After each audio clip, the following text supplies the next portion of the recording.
What's going on, peeps? Brand new episode, FinsUpTalk. We did it a little bit different today. We started with the intro. Again, it's a brand new day, so why not try something different, right? Um, Chad, how you feeling, my man? It's Thursday. Feeling good. Weekend's almost here. Hey man, well we call it the pre-Fridays of all Fridays, baby. I'm good, man. Juan, I'm blessed and highly favored, brother. The prayer, as you said on the last pod, was great.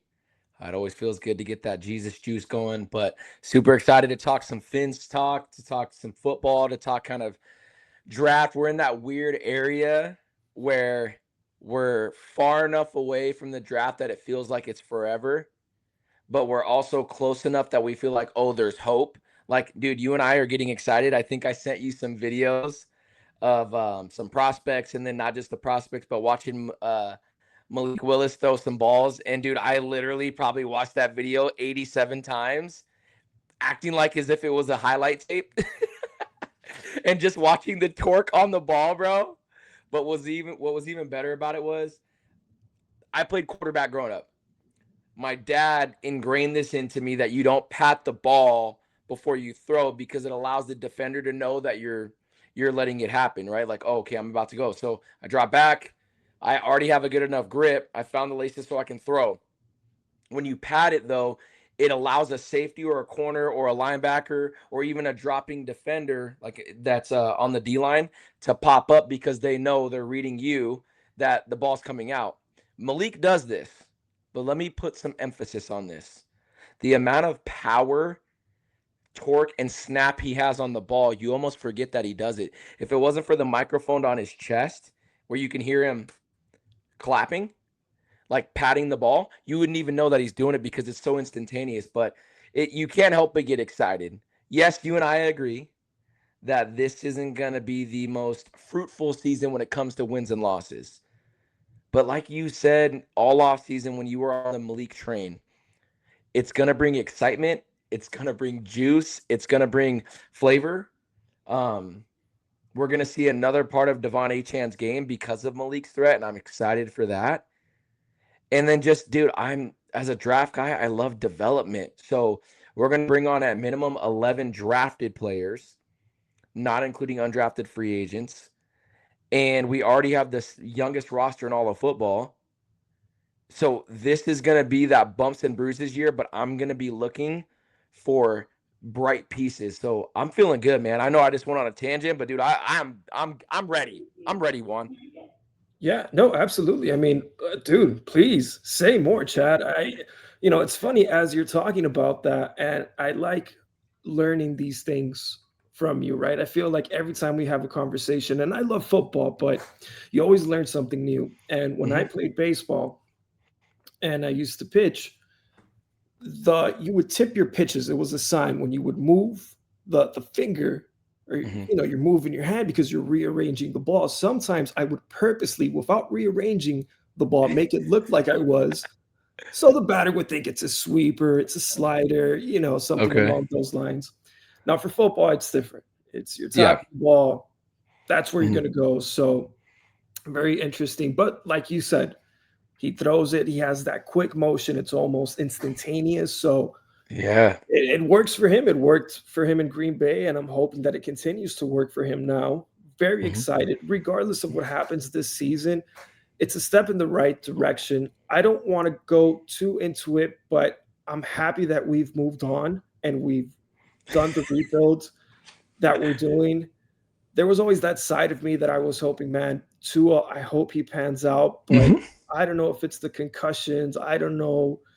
I don't know what it is, but he doesn't sound like the same Tua when we drafted him, the same Tua when he was at Alabama, that humble young man. Yeah. It's just kind of different now, and I didn't appreciate that last interview. I don't want to go too deep into it, Mm-hmm.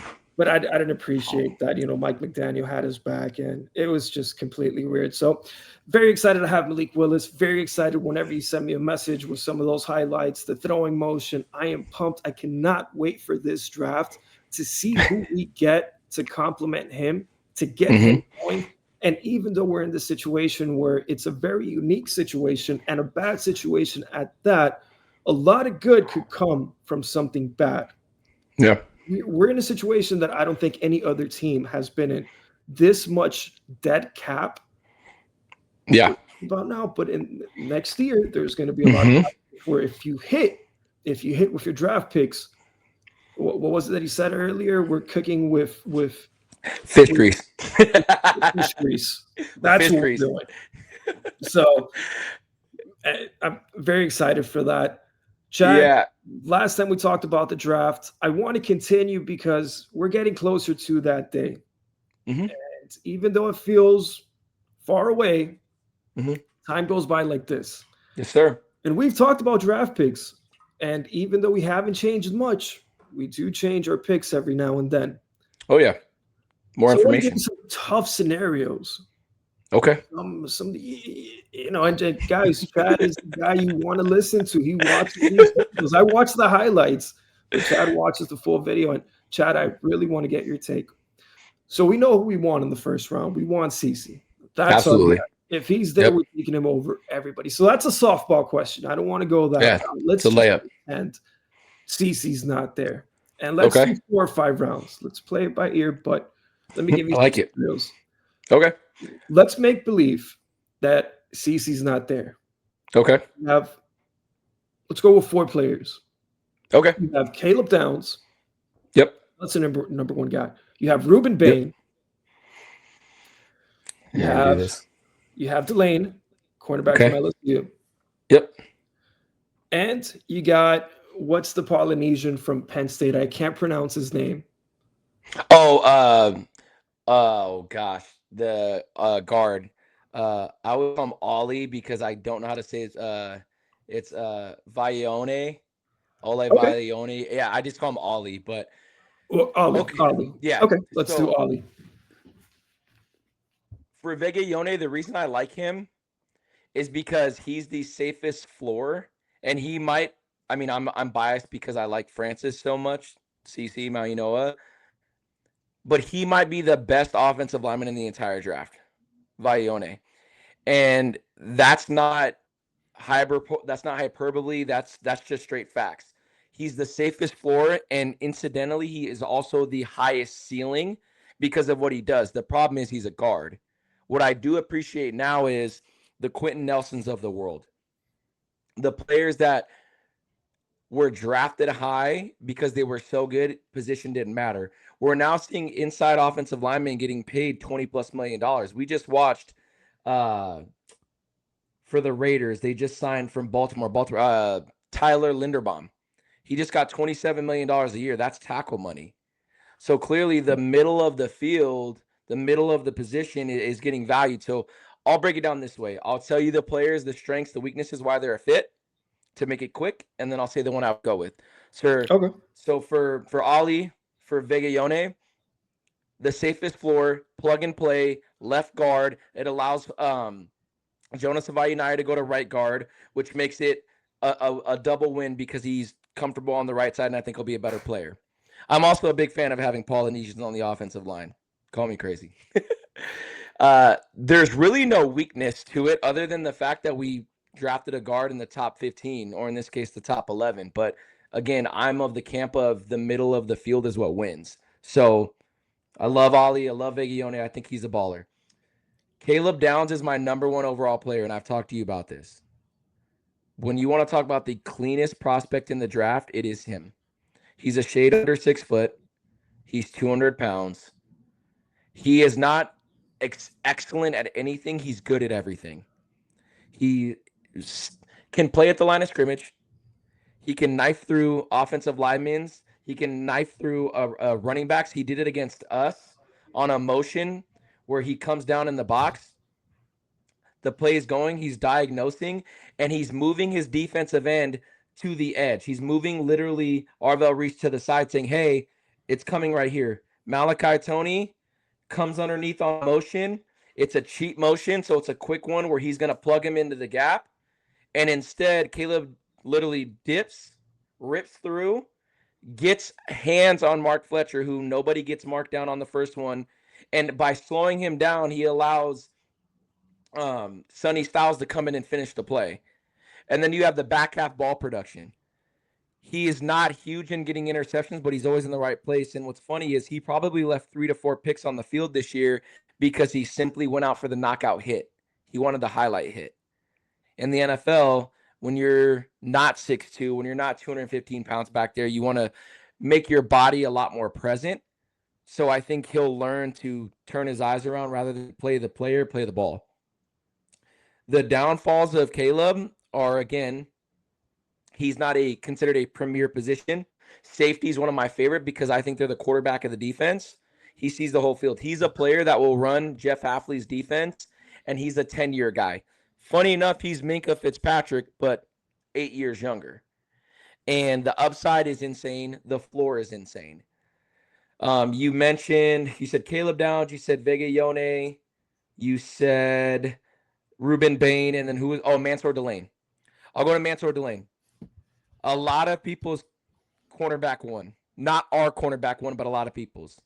He impressed and ran in the 4.3s, which I thought the tape said that. A lot of draft pundits said it didn't, but I watched bursts where you could tell that it was there.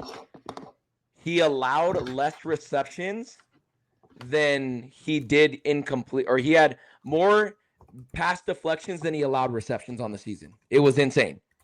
He's just under 6 foot, 187 pounds. He played in the SEC. He was constantly going up against number 1 wide receivers. He can play zone. He can trail. He has ball production. The issue, again, is that he's not a 6 foot plus corner. He is 187 pounds, and it is like a year and a half of production. Now our boy Ruben Bain, Mr. T-Rex arms himself. If you want to talk about a program changer, a guy that has that quote-unquote dog mentality, the it factor, it's Ruben Bain. He went into a system, and as a freshman, he was a freshman All-American and didn't even have sack production. What Ruben Bain did that was so special was his ability to free up other people. Ahmad Moten getting cleanup sacks. Akeem Mesidor having to go one-on-one because they're double-teaming Ruben Bain. He's instantly going to improve or help your team improve in the run game.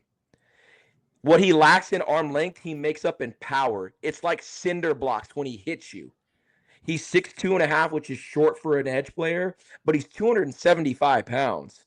And it's an athletic 275. I hear people saying, we'll move him inside a D tackle. Just because he can play in there and he can create disruption doesn't mean he needs to play there full time. He's a true 5-position player on the defensive line. The only downfall with Ruben Bain is that he's not 6'4" and that he does have 30-inch arms. What I'd love to tell you, though, is I know it would be the first time in 22 years that a player was selected in the top 10 at edge that had arm length like his. He's the exception to the rule. He has burst. He has power. He's built different. He's from the crib. He will put on for his city, and he's shown you that he doesn't care when adversity hits. It gets him hungrier. We all remember the notebook with the F Notre Dame, the this, the that. We were all waiting for Instagram pictures after games to see what the notebook said that game. So having given you all strengths and weaknesses and fits and not fits, the player I'm taking there is Ruben Bain, even though Caleb Downs is my top player, and it's because we have a pressing needed edge. He would create an attitude, and it just means a little bit different when they're from Miami and getting to play in Miami, because guess what, Juan? Miami, you live there. It's a beautiful place. There is a multitude of issues that can happen for a player offside the field. We saw with DeAndre Jordan. They said they saw him in clubs 4 to 5 days a week. With Ruben Bain, you don't have to worry about that because he grew up his entire life there. He got 21, he was there, and he didn't have to get arrested, didn't have to have all these other things going on. So for me, in the first, it's Ruben Bain. Beautiful, beautiful. So that's the player that you go with. And I had follow-up questions, but you detailed that so beautifully that you answered the follow-up questions that I had. Instantly, my bad, he brother. makes everything better. No, that's awesome, dude. I really enjoyed the breakdown. And I think, to your point, it's different when you grow up here. It's a beautiful place, and it's easy to get caught up doing the wrong things. Ruben Bain, he's used to living down here. He knows what time it is, and he's the exception to the rule. He didn't play in the SEC, but he went against some stiff competition, and then in the playoffs he shined. So I mean, I'm trying to be unbiased here. I'm trying to say this in an unbiased way, but You're good, Ruben brother. Bain all day. Completely agree with you. I love the pick. So let's Love mark it. him down. We got Ruben Bain number Okay. one. Okay. So That's now at we go 11, down right? at 11. So let's Okay. go down to the 30th pick now. Okay. Already got defensive end. I was going to give you Zion Young, but now that we got a defensive end, I'm going to switch it up a little bit. Okay. Let's say Blake Miller, Yep. Clemson. Avian Terrell, Okay. Clemson. Omar Cooper, Indiana. Okay. and I know you're not going to go with him, but my boy D'Angelo Pons. And we'll throw another name out there, Denzel Boston, right? Because I'm throwing Pons out there for me. But let's say those five. I know it's a lot, so if you need me to go back down the list, I will. But let's say those good. five. Let's start with your boy D'Angelo Pons. If D'Angelo Pons was a 6-foot corner, he'd be the top corner in this draft. Plain and simple, bar none. Yeah. What he does at a 5'8" frame is not normal. The problem that I have is we made an exception with Ruben Bain. Do we want to make another exception with D'Angelo Pons? Bill Parcells comfortably said this. He said, if you allow more than one exception, then you're going to have a team full of exceptions. And we did that with the Mike McDaniel era. We took on a Jalen Ramsey, who's one of my favorite players to ever come out of college, even though he went to FSU. Exception, because of the attitude. We took on Tyreek Hill, undersized, diva, another exception. You start putting on players on your team that they're going to change it. I'm not saying that theirs is an attitude thing. It's just that we're trying to get bigger. And John Eric Sullivan said this, and you and I have quoted it a few times. He said, fast doesn't get faster, but he goes, big doesn't get weaker. So big stays strong, fast gets slow.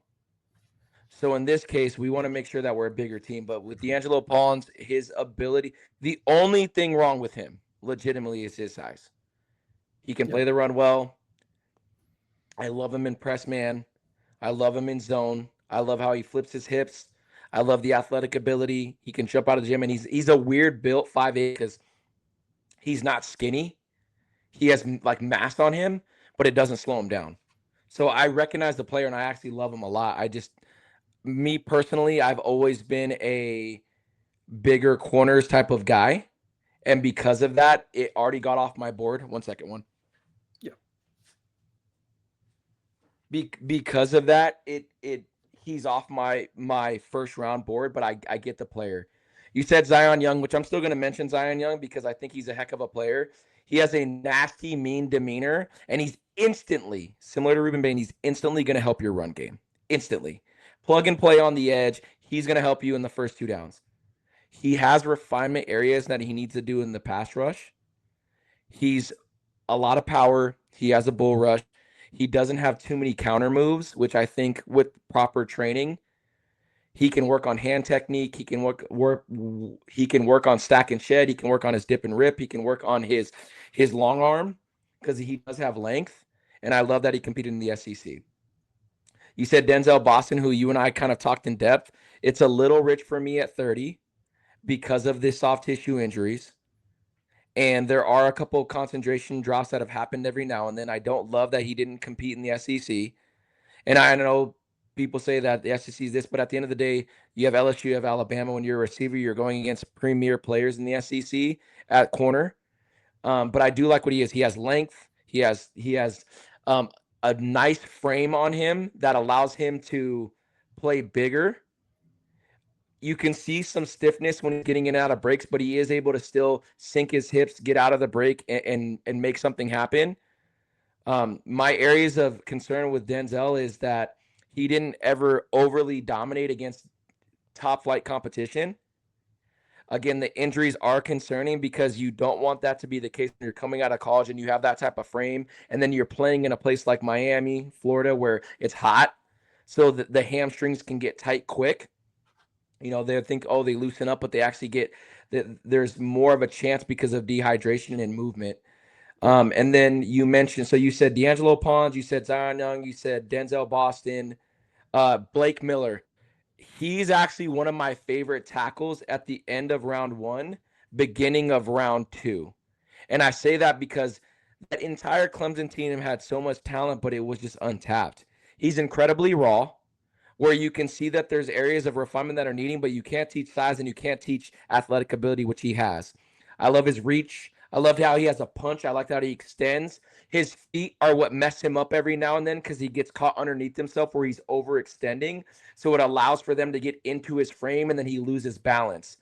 But when he's on, he's on. And there's plenty of room to grow into that frame that he has. So that's what's so exciting about Blake Miller. And then who else did you say? I'm missing one. Avion Terrell. Avion Terrell. Obviously, NFL bloodline. His brother AJ Terrell plays for the Falcons. He is a shade under 6 foot as well. Incredibly competitive. Love him in zone. I love the way that he diagnoses, reacts, and drives to the ball. He does have some ball production. You can see him get out muscled every now and then by receivers that have bigger frames, and he can lose his footing when he has to go in motion because he's predominantly an outside corner. What I do appreciate about his game is you're seeing that he's still growing into it. So my appreciation comes from the fact that he has a brother that's been there, done that, so he knows what the exposure looks like. He knows what competition is, and he's trained with his brothers in the offseason. My only area of concern for him is he doesn't hit that Packers threshold. And people say, well, why are you saying Packers on a Dolphins podcast? Our front office comes from Green Bay. Our head coach comes from Green Bay. So they have like a height, weight, speed type of standard. So he barely misses that. But that's another player I'd like. So out of those 5, I would probably take Blake Miller because of his ability to play on the right side. And I think there's room to grow there. Blake Miller. I like it. Okay, so we're sticking with the trenches. We got Ruben Bain. Absolutely. We got Blake Miller. Okay, we're staying true to it. I know we talked about it in multiple podcasts now. The answer is in the trenches. Yes, sir. Yes, sir. Okay. This is my favorite round right here coming up. The second round, because I know this is going to be tough for you, Chad. And forgive me, I'm not, it's. I know what you're about to do to me. I don't enjoy this, You love it. You love No. I know. I want to see where your mind's at. This is a tough situation. So I imagine for Sullivan, if these guys, if they're there, it's going to be tough for him as well. Yeah. So I got 4 names, and I know you're going to love the 4 names, right? But let's start off. Let's not go crazy. Let's start with Jake Godet, number 1. Number 2, Keontae Scott. Number 3, AJ Halsey. Why did you do that? And number 4, I'm going to give you an easy one here. Jacob Rodriguez. 4 guys. Just 4 guys, Chad. Yeah, just 4 guys. Juan. Just 3 of my 4 favorite players in the entire draft. No big deal. And before I get into this, I like Jacob Rodriguez a lot. He can end up, and Juan, I know you've been on it, and you and I talked about it during the NFL regular season when you're like, man, if we can sneak him in the 4th, I'm like, Juan, he's too productive. Yeah, he just kept getting better. I didn't think he was gonna be as good as he got. That got me by surprise. Brother, you want to talk about someone that shocked me with athleticism? I did not think he was that kind of athlete. Yeah. And then when I went back and watched, I'm like, okay, well, you can kind of see it, but like, he's a freak athlete too. He is. But he doesn't fit the mold. He doesn't fit. He doesn't. Okay, let's remove him. Yeah. I want to make this. I want to make it 4 choices where you really have to think. Let's put another name in there. Somebody that we think is going to be in the second round. Let's put Elijah Surratt. 4 names: AJ Halsey, Elijah Surratt, Jake O'Day, and Keontae Scott. That's a tough choice. In my man crush list, every single one of those guys are in my man crush list. Just so we're very clear here, Juan, you are demonic right now, bro. You are. Why? The plus side. I think the plus side to this, because it is a tough decision, and I'm picturing our GM being in this position. I don't think those guys are going to be there in the 3rd round. If any one of them are, I mean, dude, you do whatever it takes if you have to trade up to get them. Yeah. But the plus side to this is I don't think you could go wrong with any of these picks. I agree. I let me put it this way. I think the only one out of that group that could get into the 3rd round is Elijah Surratt. And I think that Jake Golday, I think because he plays off-ball linebacker and because Arvell Reese, Sonny Styles, Anthony Hill, Josiah Trotter, and Jacob Rodriguez, funny enough, I think they're going to get drafted above him, even though I think that Really? Jake Golday, yeah, I think Jake Golday is just a better player. I think you can't coach and teach 6'4", 253 pounds. You can't. Right. He is, I mean, Brian Urlacher reincarnated. The guy is a beast. So let me just start with my guy, Jake. Uh, Sideline to sideline, uber good athlete. He's funny enough. He is kind of stiff when you're watching him try to trail and cover running backs out of the backfield and follow tight ends. But that's a technique issue. That's not a lack of ability to do it because he's a good enough athlete to do it. He instantly impacts east and west. He instantly impacts being able to go sideline to sideline. My fear is if we take a linebacker that high, that Jordan Brooks is going to get traded. And I hate that because I would love Jordan Brooks next to Jake Golday. I think that duo would be insane. So the strengths heavily outweigh the weaknesses. The weaknesses are stiff hips. Sometimes he's a little bit late to trigger. He doesn't move lateral or he doesn't move backwards as great right now. And every now and then, because of his length, he'll tend to lunge a little bit rather than just simply wrap up. But he's an absolute freak of nature, and he's one of my literal favorite players in the entire draft. Keontae Scott might be, other than Francis Mariano and Caleb Downs, my favorite player. Chad is a diehard Hurricanes fan, and I'm trying hard not to one. And I know I don't want to be this guy, bro. And I'm speaking in third person. This is how it is. I just love who Keontae Scott is. Let's start with the negatives. He's older. He's 24, almost 25 years old. He will be by the time his second contract comes up, because if he's in the second round, which he will be, he'll be 29, which is older. He plays a non-premium position at nickel corner, but he is a jackknife that you can put at boundary safe. Like, in my opinion, he can drop back and play safety. I think that he does have the capability to play outside. He's obviously a nickel defender because he's so good in the run and his trigger. I mean, just go watch that pick six that he had, right? His ability to trigger the ball. Where Keontae Scott's weaknesses are is he's not the best man defender past 7 to 10 yards.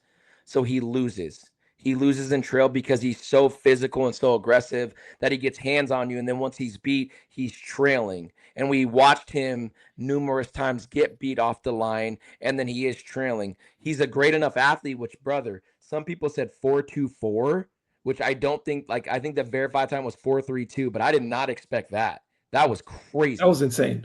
I did not think he was a 4.24 guy. No, dude, no. Yeah. So he's, again, I know I sound like a broken record. He's going to help you in the run game. He's going to help bring a physical brand of football. He's going to help bring attitude.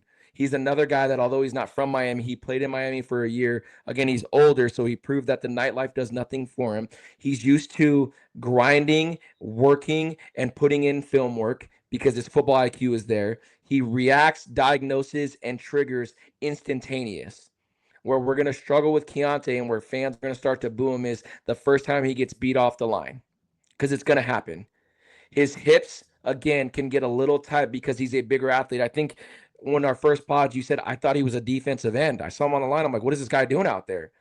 But it's because he's a thicker framed athlete. We're not saying he's 6'6" because he's not, but he's thicker. He's built like a linebacker. So it's going to happen where a shiftier, smaller receiver gets by him, and then it's going to happen where he gets a bigger, faster receiver that can get by him off of just simply putting his body in the way and then him having to trail. So we said Jay Golday, Elijah Surratt. I am on an island. I know. I get it. Chad, have Elijah Surratt as wide receiver 4 in an incredibly deep receiver class. I know I'm the only one. I know it. I know everyone has a variation of Carnell Tate, Mekhi Lemon, and Jordan Tyson. Everyone has them in their top 3 in one way, shape, or form, unless you're Chris Sims, who has Denzel Boston. But then you have people that have Denzel Boston, Omar Cooper Jr. You have people that have Ted Hurst, that have Jacoby Lane, that have all these other players other than Elijah Surratt. I love everything he does, Juan. I know he's not a burner, and that is the issue. He's a burner, or he's not a burner. He doesn't separate well. He's often hip by hip with the corner because he's not a great athlete. The ball finds him and he finds the ball, Juan. They say that he was a back shoulder merchant. Now, before I say what I'm about to say, please don't take this as I'm saying that he's this guy, because he's not. Larry Fitzgerald was a back shoulder merchant with Kurt Warner.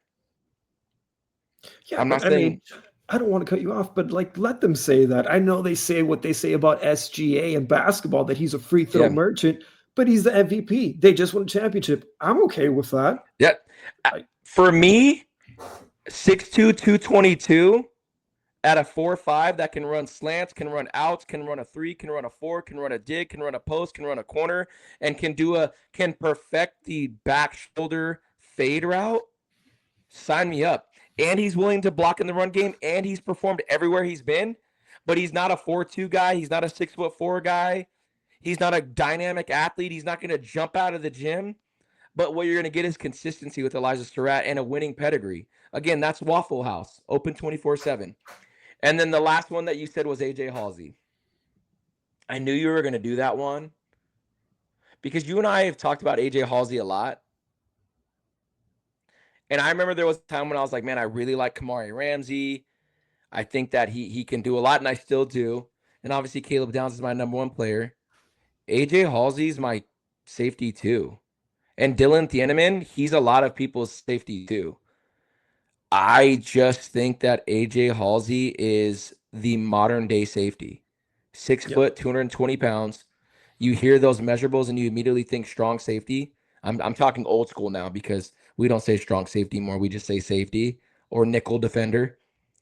He can cover in the nickel. He can cover with deep halves. He can play in the box. He's a sure tackler. He can lay the wood. Yes, I said wood. He's a ball magnet, bro. The ball production is there, which for that size, you don't expect that to be the case. There's a saying, if you found the ball in college, you're going to find the ball in the NFL. Minkah Fitzpatrick got chastised for this because he got the tipped picks. He got the picks that were off of hands or the tips that were thrown in random areas. The reason he got those picks is because he read the quarterback's eyes and he read the play and he was in the right spot. AJ Halsey's always in the right spot. Attitude, leader. He's going to be a green dot guy by year 2 or 3 in the league. And he's going to be a household name for many, many years. So because you gave my 4 absolute favorite players, and I hate you for that, because of the way we built the team with having Ruben Bain, attitude, size, and strength, Blake Miller, size, strength, give me AJ Halsey to be the captain of our defense going forward if and when we trade Jordan Brooks. Got it. Okay, so we got AJ Halsey. And Chad, I'm sorry again, man. This is, look, I know I'm saying this now. You're not. And you feel like I'm taking pleasure in this, but I am going to be right there with you, suffering in the second round when all those names are on the board. And I'm thinking to myself, man, we better get Keontae Scott. And then I'm saying, well, wait a second, AJ Halsey, we got to get him. Well, wait a second. I saw Jay Golday's film, man, and that my mind is just going to be. And I know you got this love for Elijah Surratt, and I know you feel like you're there in the island by yourself, but my friend, you're not. I'm right there with you. I got love for Elijah Surratt. I don't care if he's a back shoulder merchant. I don't think that he is, but I don't care if that's what they say. Every player that you've named so far has something wrong with them because nobody's perfect. There is not that perfect player. Yep. But when they do something so good that you can overlook whatever deficiency, whatever they don't do right. I like that. Dude, and you named quite a few things for Elijah Surratt. Yeah. He's not a burner, runs a 4.5. He's the biggest guy. Yeah. But if he's catching those back shoulders consistently after all those deficiencies, after all those things that he mentioned, man, he might be really, really, really good. So overlook all that other stuff. And you best believe if Chad's saying it is because he really is that good. Dude, I'll just say this. Throw me a life raft, Juan. I need you there. I need you. Don't leave me out on the ocean alone, brother. I need I it. got you, brother. I got you. This is recorded. This is going to the to our YouTube channel. So I'm right there. I'm putting my name out there. I'm with you with the on the Elijah Surratt train. And audience, I'll say this: I don't think you could go wrong with any one of those 4 picks. But again, we're removing Arcane's shade. We're removing favoritism from this, and we're putting on our GM hat. What would Sully do? So we're trying to stay true to what we think Sully would do. And Yeah. so far, we got Ruben Bain, we got Blake Miller, so we answered the trenches, and now AJ Halsey, 6-foot safety who could do it all. I think that's out of all the players that you've mentioned so far, not the ones that we picked, just every player that you've gone in detail about. AJ Halsey is, I believe, the one that you've talked the best about. Just a lot of positives. Yeah. Yeah. 226 feet, can do a lot of things right. I think that's great, especially for your number 2 safety. Yeah. In the second round. I think that's huge. So we're going in the right direction. The third round, I'm not going to complicate it as much because there's 4 picks. So let me give Why don't you give me names. Give me 8 names. 8 names for the third round. Okay. For the third round. Awesome. Let me go here to my phone. And I'm going to throw a couple at you. Ted Hurst. So put Ted Hurst on there. Okay. Ted Hurst. Let's put David Igbo. We'll just say Igbo, the corner from Ohio State. Igbo. Okay. Yeah, because I can't say his name. Okay. Yep. Malik Mohammed, the corner from Texas, is another one. Malik Mohammed. Yep. And then Danny Sutton. I can't remember his other part of his last name, the edge from Penn State. Yeah. Yep. Dennis Sutton. Okay. Yeah. And then, is that 3? So that's 4. We got Ted Hurst. We got Malik Mohammed. We got Igbo. We got Dennis Sutton. Yep. Let's also do Kalen Rutledge, the guard from Georgia Tech. Yep. I'm gonna have you pick a couple of these ones too. Another receiver that I believe will be there in the third round. Bryce Lance? Yeah, absolutely that. Bryce Lance. Yes. Okay. I know you and I are on an island on this one. I think he's going to get taken in the same second or third round. Sam Roush. Okay. Well, how many names is that one? So we got 8. I think we could add a few more. Yeah, let's add 2. Who are you thinking? I'm thinking Kilgore, even though we got a safety already. Yeah, Jalen Kilgore. Yeah, because but he can play multiple, so that makes sense. Jalen Kilgore. Okay, and then we could go to Cario Davis. Cario Davis, the corner. Dude, let's throw 2 more because we have to make it hard. Julian Neal. Yeah, that's a name. Yes, okay. Absolutely and that. We got to add another receiver. I know we got a few names here, but we don't have a receiver yet picked. So let's go with Jacoby Lane. Yeah, I like that. So we in total then we have 3 receivers: Jacoby Lane, Ted Hurst, and Bryce Lance, right? Yeah. And then we have 3 corners, I think, or is it 4? So we got Davis, we have Ted Hurst, and we have Ted Hurst is the receiver. Yeah, no, corners. Oh, corner. Oh my God, where am I going with this? Okay, forgive me. We have Igbo, we have Takario Davis. Yep. And Malik we got Muhammad. Julian Neal.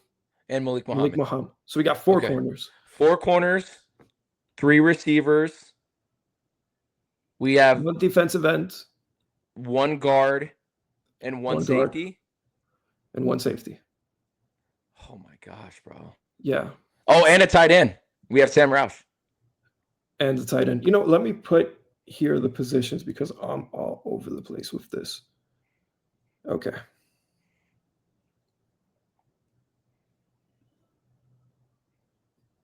Yeah, this is tough, man. You know what's beautiful about this though, Juan? Like, we didn't go corner or receiver with our first 3 picks, and some fans would be like up in arms right now, right? They're like, how could you not do that? And you're like, because Bryce Lance, Ted Hurst, and Jacoby Lane are available in the third. Those are some names, man. Yeah, they're like, oh, well, that a lot, but it's true. They're like, oh, you just went with the tackle. We need a guard. Cool. Kalen Rutledge is there and Jalen Farmer's there. Yeah, and I actually was going to go 4th round. I was just going to give you 2 names in the 4th round. I just wanted to take this to 4 rounds. I was going to give you just two players to make it tough. I was Yeah. thinking about Farmer and just Sam Roush, but like you said, Sam Roush expecting to go third round at this point. I think so. I think we're just too far in the fourth. I think that if we want to take Sam Roush, it would have to be our last pick in the third. Spoiler alert, I'm taking Sam Roush as one of You're the taking four. Sam Roush? And All right. and I know that's crazy because we just said all these impact positions. I love the Green Bay way because it follows a lot of how I build a team. Tight ends are one of the most versatile pieces on an entire offense, and they're the most underappreciated in my opinion. Unless you're a receiving tight end, fans don't like you. What Sam Roush does that's so perfect is he is a traditional wide tight end. When I say wide tight end, that means a tight end that is on the line. He is getting in the dirty with defensive ends, outside linebackers, and then reaching off-ball linebackers, and then nickel corners and safeties that come in the box. He ran a pro-style offense at Stanford that I made the joke they didn't know that you could pass the ball forward, and he still found production. He is so untapped as a receiving threat that we can just build off of him. So I say all that because I don't think Sam Roush has a deficiency other than that he played at Stanford. I think he's sensational. I love his film. And if we can get him in the fourth, oh my gosh. So that's my Sam Roush take. That's the one I had to leave with. With Sam Roush, is there any negatives? I mean, does he have it up here? Is he smart? Oh, yeah. I mean, I don't know. Stanford education. Stanford, yeah. yeah. And his offensive or his head coach was literally Frank Wright, who is an NFL coach. So yeah. I get it, you guys. There's Kenyon Sadiq. There is Eli Radisson from Notre Dame. There's Justin Jolie from North Carolina State. There's Eli Stowers from Vanderbilt. There's Max Klein from Ohio State. I get it. There's great tight ends in this draft. Dude, Dalen Bentley, who we met with at Utah, is awesome.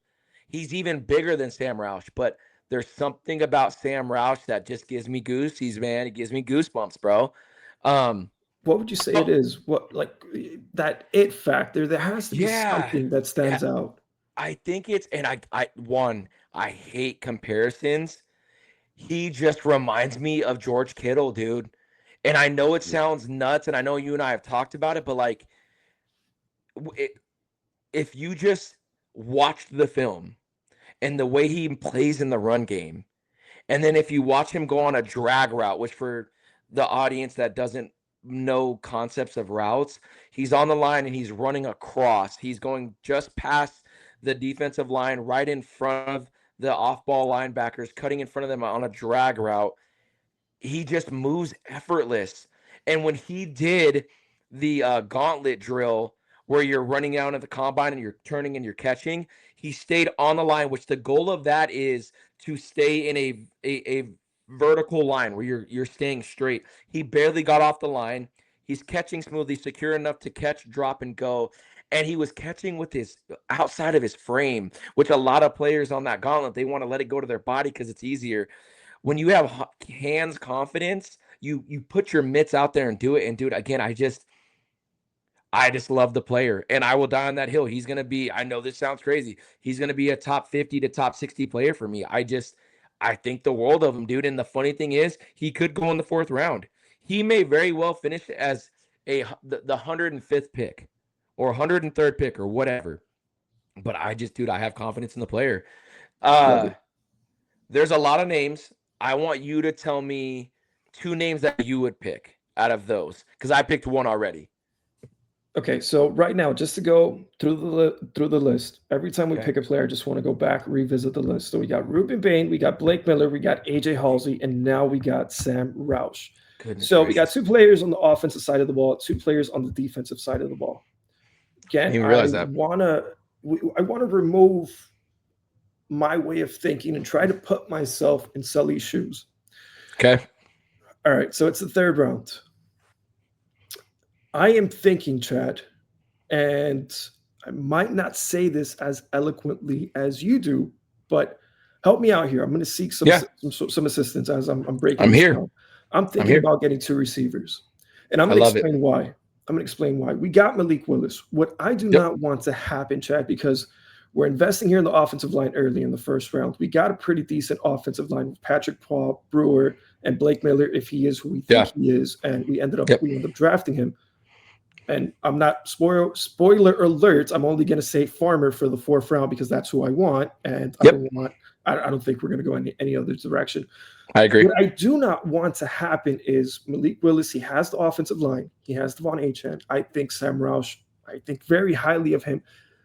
But there's no receivers to throw to. So now he has to force the issue. Now he has to break from the pocket and run. And I want to protect our quarterback. I want to give him some weapons. I don't know if every name here in the 3rd round is going to hit. I don't feel as strongly as I would with an Elijah Surratt, for example, the way that you feel about Elijah Surratt, which I do love. I love Elijah Surratt. Again, you're not alone. You're not by yourself on that island. But if you take 2, there's more of a chance of one of them hitting, and the other player can be a decent player. Yeah. Maybe they're both decent players, but it's more than what we have now. It's the Packer way.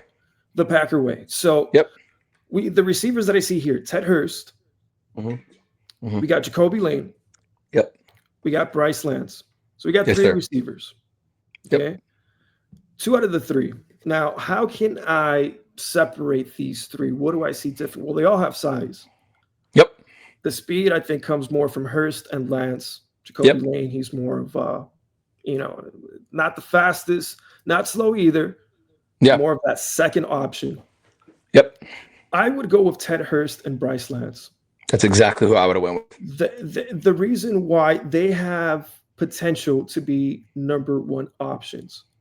If one of them hits as that person who could be that 1A guy for you, then you killed it. You did what you were supposed to do with this draft as far as drafting receivers does go.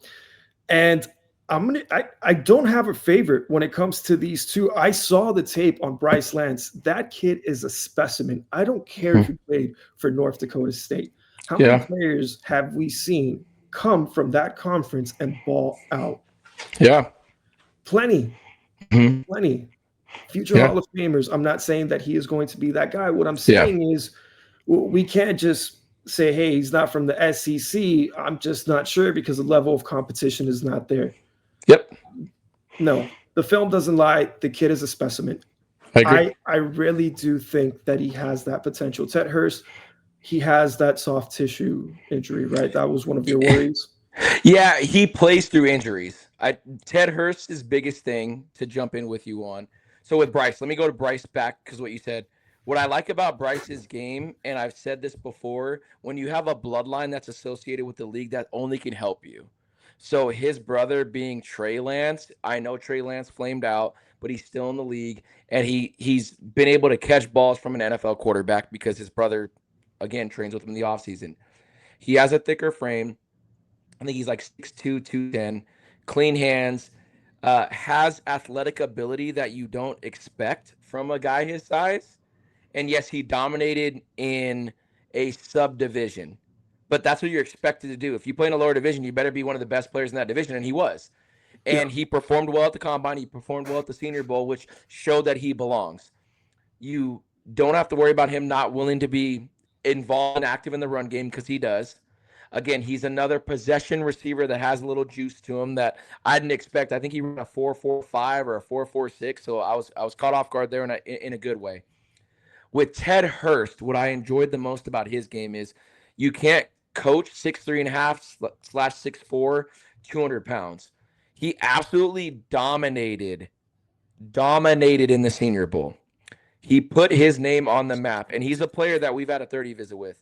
What you love about his game is his extension, his body control, how he contorts his body in positions where he's manipulating DBs, keeping them close to his hip in the hip pocket. There's this saying, if you're even, you're leaving, which he was even a lot, but his quarterback play wasn't as great. So he's contorting his body and shifting it around to make a catch, an acrobatic catch that you don't expect. Love him in the mid game. I think there could be improvement in his short game, his slants, his quick outs, his short digs, crossing routes. I think those are areas that he can improve because he has such a good frame. He can use his body more. His game does feel more finesse than it does physical, but I believe he'll build into that. And I do believe he's a 3rd-round hit. I do think he's going to be a third rounder. I know a lot of people are saying that they think in the second round. I think there's too much receiver talent and it's too stacked with the top three that we continue to talk about: Carnell Tate, Mekhi Lemon, Jordan Tyson. I think Denzel Boston could creep in there. I think Omar Cooper Jr. could creep in the first round. And then you have, after that, you have Elijah Surratt, you have Jacoby Lane, you have KC Concepcion, which, brother, I went back and watched his film. We might need to talk about him because there is Jalen Waddle to his game, and he's dynamic, man. He is a dynamic player. But you just keep, I mean, dude, Malachi Fields and CJ Daniels, and I mean, again, Zachariah Branch. There's just so much receiver talent that I don't think Ted Hurst will be in the second, but I think he will be in the third. So I think out of those two, they're great. I love Jacoby Lane. I love that you said his name. He was the forgotten receiver at USC because Mekhi Lemon got everything, but he's more than just a 9-ball player. He has length at 6'4". He has a long stride, so it doesn't look like he's moving as quickly, but he covers so much ground. He looked the absolute best in the gauntlet drill. He stayed directly on the line. He never broke stride. He caught off of his frame, and the way that he turned the corner showed that there's burst there. So I think Jacoby Lane's actually going to be a better NFL receiver than he was a college receiver. But if you had to have me choose out of those three, I'm taking Bryce Lance and I'm taking Ted Hurst because I think Ted Hurst and Jacoby Lane is redundant. I think they're a similar player as opposed to Bryce Lance, who I think is in more of the frame of a possession receiver that will go across the middle. So you said something, and I got a nugget for you. Yeah. Bryce Lance, you said 4.445. Are you ready for this, Chad? Yeah, I thought it was a 4.45. He ran a 4.34 at the combine. He got a 99 for athleticism. The athleticism score that they give you in the combine. Crazy. He got a 99, number 1 overall. Yeah. That is disgusting. Freaky, bro. He has potential, man. I mean, we can't just blind ourselves to the fact that he played at a subdivision. That doesn't mean squat. It doesn't. Dude. When you're putting up the numbers that he's putting at that size, you just can't teach that. Dude, the underwear Olympics is what they call the combine. And what it should do is check boxes or make you go back to the film. And whether it's make you go back to the film to be like, oh, I thought there was a little more juice there. Like we watched Arvell Reese do the drills. Did you see that? The clips of him doing the bend drills with the bags? Did you see that? He's a freak. Yeah. He's a freak, but what he was doing was he was tiptoeing around the bags, and then they showed Ruben Bain, who looked a lot smoother. So they're like, man, Arvell Reese might not be that guy. But a lot of us were like, yeah, but the film showed he could do it. And, dude, he's an off-ball linebacker. People want to keep saying that he's an edge player, which he can play edge, but he's an off-ball linebacker first and foremost. But what I say that is there's also where you watch the athlete and you go back and you're like, wait, Bryce Lance ran a 4.34? Did I see that on film? And maybe I didn't watch enough film because it's harder to get North Dakota State film. But the athlete is there, and again, he's going to be a third rounder because he played at North Dakota State. Like that's why. If he played at Bama or Ohio State, he's top of the second, early first, or late first. So yeah, he's a crazy athlete. I didn't even realize it was a 4.3. That should show you how much I was just caught off guard because I'm like, I think he was a 4.45 guy. So crazy. But yeah, those. So those are the two that you would take. Yeah, I would have to go with 2 receivers just for the simple fact that we have no receivers and we got to give Malik Willis some weapons. Yeah, I think then in that case, I'm going to take the corner. And I think out of all of them, Takario Davis is my favorite from a size perspective, but the most complete that I think that will help us is Julian Neal. I love him. I love that he is 6'2" and change, 200 plus pounds. I love what I saw at the Senior Bowl. I loved on film that he was able to get aggressive. He can get handsy, and he can use his body and leverage a lot, which gets him in trouble because if he misses on impact, he's also getting blown by. But remember, Jeff Hafley is a DB coach first. So if he puts a check mark and a star next to Julian Neal, it's because he believes in the talent. So I do think that Julian Neal could actually creep into the end of the second. So if he's there with our first third, I'm all over it. It's going to be him or Ted Hurst, right? So I think for me personally, because of the ability of Julian Neal, the size, the stuff that you can't teach, and the Green Bay prototype. He fits, check marks all those boxes. But I think right now, fundamentally sound, Malik Muhammad's the most ready. His hips look great. He moves fluid. He jumps the ball well. I think with Julian Neal, the hips, because he's a little bit taller, a little bit heavier, they're not as fluid. They don't look as clean. Same thing with David Igbenogany or Igbinosin. His hips look weird. Like you watch Caleb Downs in his pro day moving, and you're like, that looks perfect. But Caleb Downs is 5'11", and he's a freak. And then you look at David Igbinosin go next, and you're like, well, that looks weird. He looks high. Well, he's a taller, longer athlete. So when he's backpedaling, his hips aren't as sunken, and he's not able to move as fluid. So it looks funky, which he will get in trouble if he has to open up and run. His key is going to have to be, I can diagnose, and I'm turning a second early or a half a second early to understand, because if I get caught up in that giraffe-esque movement, I'm going to get blown by. But again, you guys, we're talking about third round corners here. We're not talking about first round guys or second round guys. These are guys that you, in the third round, you're looking at them as starters, but you're betting on the athleticism and the athlete to progress into more, which is why a Bryce Lance is a perfect third rounder, why a Ted Hurst is, why a Julian Neal is. So yeah, I would go with Julian Neal out of that I'm whole in group. agreement with, for me, it was Takario Davis or Julian Neal. I like Takario Davis for the simple fact that he's 6'4", Yeah. but he's fluid. He's a fluid Mhm. 6'4" corner, which is very hard to find. I think the knock on him was the injury. I believe he missed 5 games this season. Yep. Yeah. But when he was out there, he looked great. Julian Yeah. Neal, same thing. When I looked at the tape, I wasn't as sold with Malik Muhammad. I didn't see much from him, Yeah. but the little bit that I did see, Yeah. I was more impressed. I'm not saying that he's bad or anything like Yeah. that. You have that third round grade for good reason. You deserve it. I'm just saying that I see more from a player like Julian Neal or Takario Davis. And I do I agree. think, I have a feeling, I don't know what it is. I have a feeling we're going to land one of those two guys. I agree. You and I have said this multiple times now. We don't know why, but we think Sam Roush is going to be a Dolphin, and we think that one of Takario Davis or Julian Neal is going to be a Dolphin. I don't know what it is, but maybe it's the prototype thing.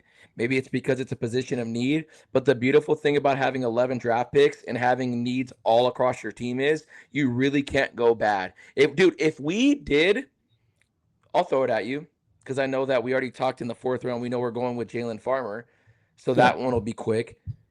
You mentioned at pick 30, you didn't want to bring up Zion Young because we already addressed it.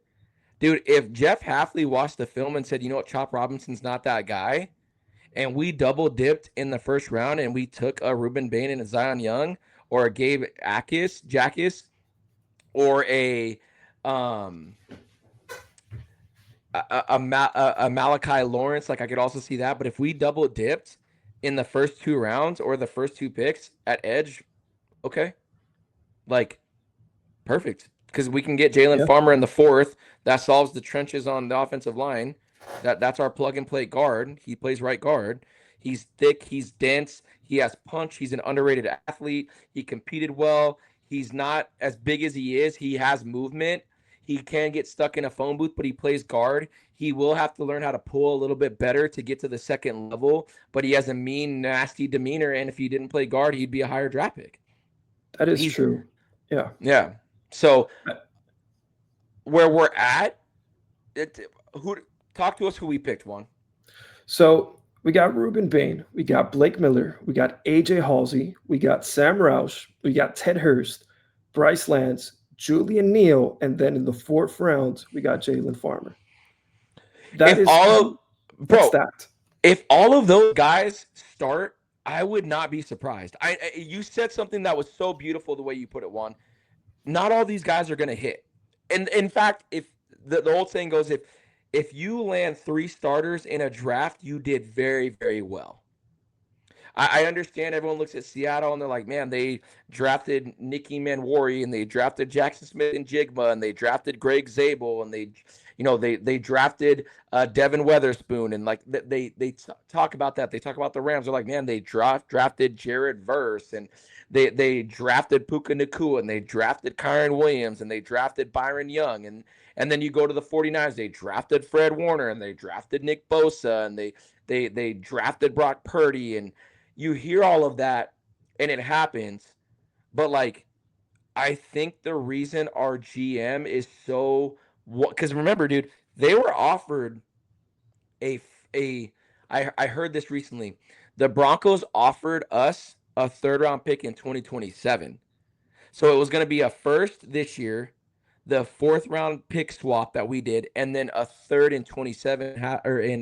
John Eric Sullivan said, no, I want the first in 2026. We keep hearing how stacked the 2027 draft is. The reason Sully wanted it in the first round or in this year's draft is because you said it, day 2 is the sweet spot, bro. You're going to get quality players, because the difference, Juan, between player 20 and 60 in this year's draft is negligible. It is not substantial. So you're going to get a Bryce Lance that's drafted in the 70s who's going to be a starter and be like, how did he get drafted in the 70s? You're going to get a Sam Roush drafted in the 90s where he's going to be a starter and playing one. You're like, how did he get drafted in the 4th round? You're going to get a Jalen Farmer drafted in the 4th round that's a starter year after year and say, how did he get drafted in the 4th round? And it's because people don't put value on these positions: guard, tight end, safety, second and third receivers. So I think where we are benefiting is Jaden Reed, Matthew Golden, Christian Watson. I always do this, bro. I forget a Packers receiver. Dontavian Wicks. Those 4 guys, 2nd round, 1st round, 4th round, 3rd round. They're tight ends. They took, I'm going to do it again, dude. Why can't I think of Green Bay's tight end right now? Oh, Tucker Kraft. Tucker Kraft. Thank you, sir. 3rd round, 3rd, 4th round. Like, we believe in a system where day 2 is where the money's at and day 3 is where you make everything. Because we have, you heard this, 8 picks. 8. No. 7. 4. Yeah. 4 in the 3rd, 1 in the 2nd, 2 in the 1st. We have 7 picks in the first 2 days. We have 2 on day 1.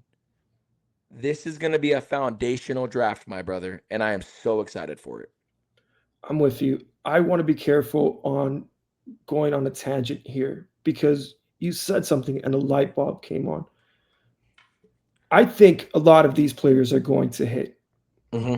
What was the number, Chad? 3? If 3 hit, you had a successful draft. Yeah. I'm going over. When it comes to that number, I'm going over. And no, it's not because I'm biased. No, because it's not because I'm a Dolphin. I'm going to explain the reason why. We are going to turn our weakness into a strength. The difference between the Dolphins and all 31 other teams in the NFL is that we have holes everywhere, with the exception of the running back position and the quarterback position. Maybe defensive tackle, but defensive tackle, there's an argument to be had there. Regardless, there's holes everywhere else. So when it comes to the 2nd round, you can literally take the best player available. Whereas if you're another team, I'm not going to name a team, but let's just say a team that's stacked in the cornerback position, they're stacked in the defensive end position. They have their safeties, they got their tied up with contracts. They can't take a Halsey. They can't take a Zion Young if he's there.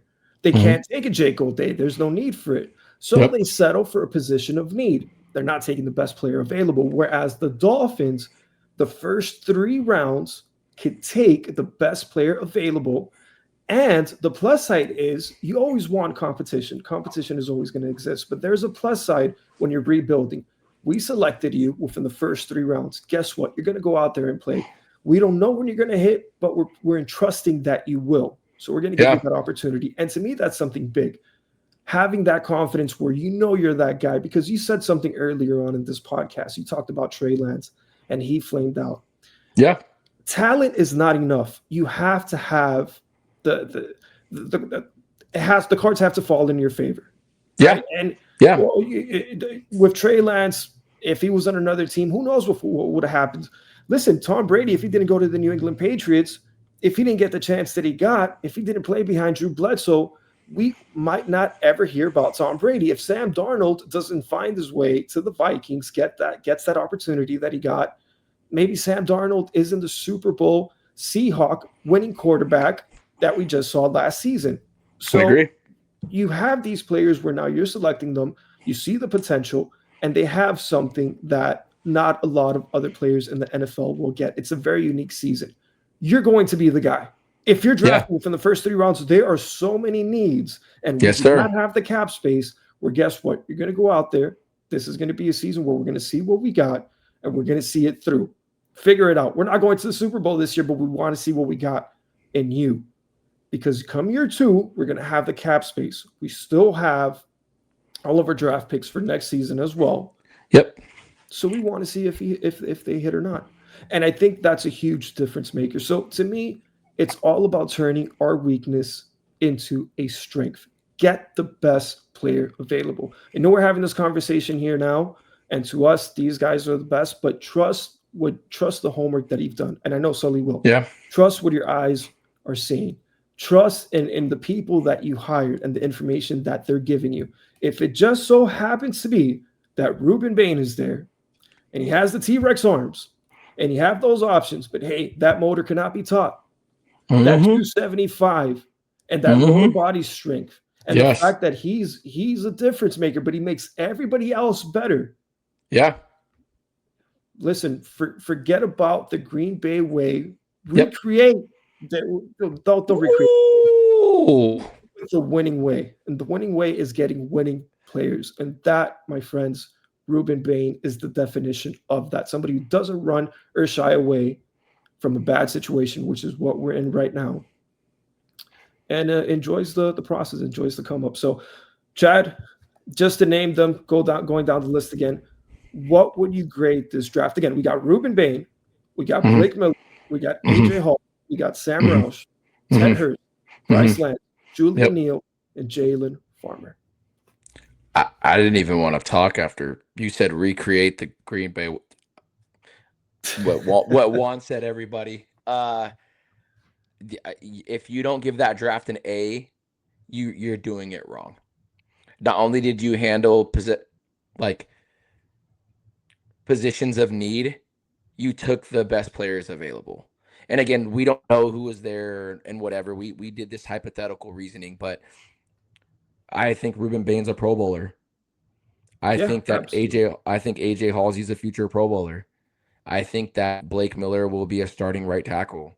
I think that Ted Hurst is going to be 1,000-yard receiver. I think that Bryce Lance has the potential to be a great number two. I think Sam Roush could be a 500 receiving, 6 touchdown guy that kicks butt in the run game. I think Jalen Farmer is a plug and play right guard. I think that I mean, and then Julian Neal, if he's developed properly, you have a starting corner. If you can't give that draft an A right now, because again, anything can change, right? Like I'm not high on Ty Simpson, but everyone else loves him. Ty Simpson could be a great quarterback. Like I love when I'm wrong because one, I have to go back and check, and then two, that means that someone's good and good players are good for the NFL. So what I'll leave on my side is this. We are Dolphin fans. We have fan favorites. We fall in love with players. Let's trust and give the benefit of doubt and the grace to the front office that if they draft a guy that on draft day we are all upset about, we let the process play out. And I say that because if Keldrick Falk is drafted as a Dolphin, I will be one of the first ones that will be livid. However, if he develops into a great player, Rashawn Gary-esque, how can you be upset? And for me, the thing that gets me the most excited is, and Juan, I've sent it to you, the amount of players that we're putting on 30 visits where I believe it, I don't want to mess up the credit on this one, but someone on X, aka Twitter, put out that of the last like 5 drafts, Packers have drafted 3 to 4 players that they've had on 30 visits. A lot of teams are known to bring in 30 visits to like throw the scent off of teams, but the Green Bay's not that way. And since we're recreating the Green Bay way, there's still going to be fundamental pieces in place. We've had a 30 visit with AJ Halsey. We've had a 30 visit with Ruben Bain. We've had a 30 visit with Ted Hurst. We've had a 30 visit with Jake Golday. And we've had several visits with other Hurricane players like Francis Mauigoa, Keontae Scott, CJ Daniels, and such. I trust this front office. And if on draft day you're going to hear our instant reaction and I'm upset, I will talk myself through it and understand that this is a process and that I don't know. You know I like to do a lot of like hypotheticals, right? Sometimes on the surface it doesn't look like the best. Sometimes you're in a position where you don't know what the outcome's going to be and you're simply trusting the process, and it ends up being the best thing that ever happened to you. So fans, close your eyes, gather yourself, understand that we are in a rebuilding process. We have PTSD from 20 plus years of bad management. This is a new day, this is a new age, and this is an area for us to get excited about, because guess what? Sometimes in order to grow, you have to go through the pains of that. We didn't think that we were going to get Malik Willis. Well, now he's the starting quarterback. We didn't think we were going to trade Jalen Waddle, and we definitely didn't think we were going to get a first-round pick for it. Let's trust the process, because like you said earlier, Juan, and you so eloquently put, we have by a long shot the highest dead cap hit in NFL history. Next year, we are currently slated to have the second most cap space in all of football. Trust the process, my brother. And as Jerry Maguire said, show me the money. Big facts. Guys, remember, Jesus loves you. Amen. Thank you so much for listening to this podcast. Chad, I got nothing more to add other than fans, we do this for you. Remember, FinsUpTalk, for the fans, by the fans, to the fans. And as always, peeps, fins up. Fins up.